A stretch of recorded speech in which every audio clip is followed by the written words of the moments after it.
Price Lord. கர்த்தருடைய நாமம் மகிமைப்படுவதாக. எனக்கு அன்பான தேவ ஜனமே, இந்த நாளிலும் இந்த வார்த்தைகளை கேட்டுக்கொண்டிருக்கிற உங்களோடு கூட கர்த்தர் தம்முடைய வார்த்தைகளை கொண்டு பேசுவாராக.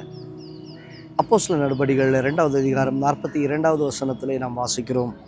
அவர்கள் அப்போஸ்தலருடைய உபதேசத்திலும் அந்யோன்யத்திலும் அப்பம் பிட்குதலிலும் ஜெபம் பண்ணுதலிலும் உறுதியாய் தரித்திருந்தார்கள்.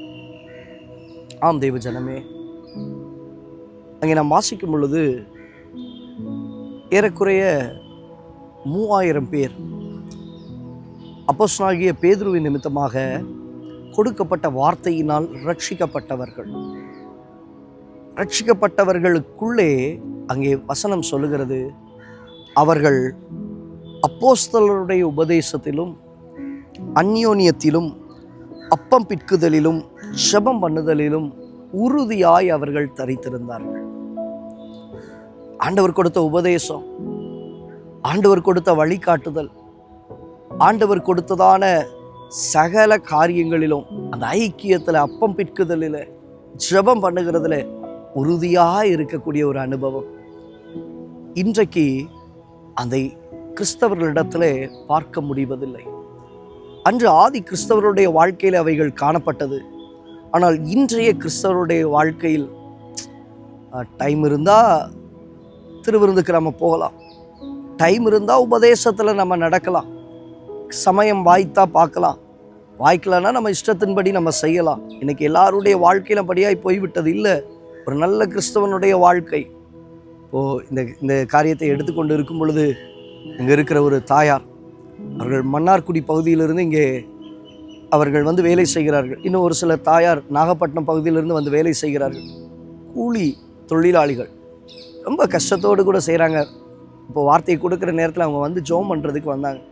அவங்க சொல்லும்போது ஒரு வார்த்தையை சொன்னாங்க, என் குடும்பத்தில் இன்னும் என் பிள்ளைகள் ரட்சிக்கப்படலை, ஆனால் ஒன்றையா, கலப்பையின் மேலே கையை வச்சுட்டேன், நான் ஒரு நாளைக்கு திரும்பி பார்க்க மாட்டேன், கடைசி வரைக்கும் கர்த்தருக்காக வாழுவேன், என் வாழ்க்கை கர்த்தருக்கானது என்று சொல்லி அதில் அவர்கள் உறுதியாக இருந்ததை பார்க்க முடியும்.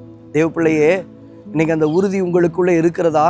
அவர்கள் அவைகளிலே உறுதியாய் தரித்திருந்தார்கள் என்று சொல்லி பார்க்கிறோம். இன்றைக்கு அந்த உறுதி இல்லாத ஒரு தன்மையில் ஓடிக்கிட்டு இருக்கிறீங்களே. இந்த வார்த்தைகளை கேட்டுக்கொண்டு இருக்கிற நீங்கள் எந்த சபையை சார்ந்தவர்களாக இருந்தாலும் சரி, தேவ பிள்ளையே, உபதேசம் என்பது ஒரே காரியம்தான். அடிப்படை உபதேசத்திலிருந்து உங்கள் சபைகளிலே என்ன வார்த்தையினாலே போதிக்கப்படுகிறீர்களோ அந்த வார்த்தையில் உறுதியாய் தரித்து நில்லுங்கள். அடிப்படை உபதேசத்திலிருந்து சபைகளிலிருந்து என்ன வார்த்தைகளை கொடுக்கிறார்களோ அந்த வார்த்தையில் உறுதியாய் தரித்து நில்லுங்கள். ஜெபத்திலே உறுதியாய் இருங்கள். ஒரு நாளிலே ஆண்டவராக இயேசு வரப்போகிறார். இன்றைக்கு வருகையை மறுதளிக்கிறவர்கள் ஏராளம் உண்டு. மறுதளிச்சிடாதீங்க. ஆண்டவர் ஒரு நாள் நிச்சயம் வரப்போகிறார். அவருடைய வருகை மிக சமீபமாக இருக்கிறது, மிக சமீபம். The end is near. மிக சமீபத்தில் வந்துட்டோம். தேவஜனமே, ஒருவனாலும் அதை அசட்டை பண்ண முடியாது. நம்ம அறிந்திருக்கிறோமே, வரும்பொழுது கர்த்தருடைய ராஜ்யத்திற்கு போவதற்கு இவைகள் எல்லாவற்றிலும் உறுதியாய் தரித்திருங்கள். தேவனாகிய கர்த்தர் உங்களை நடத்துவாராக.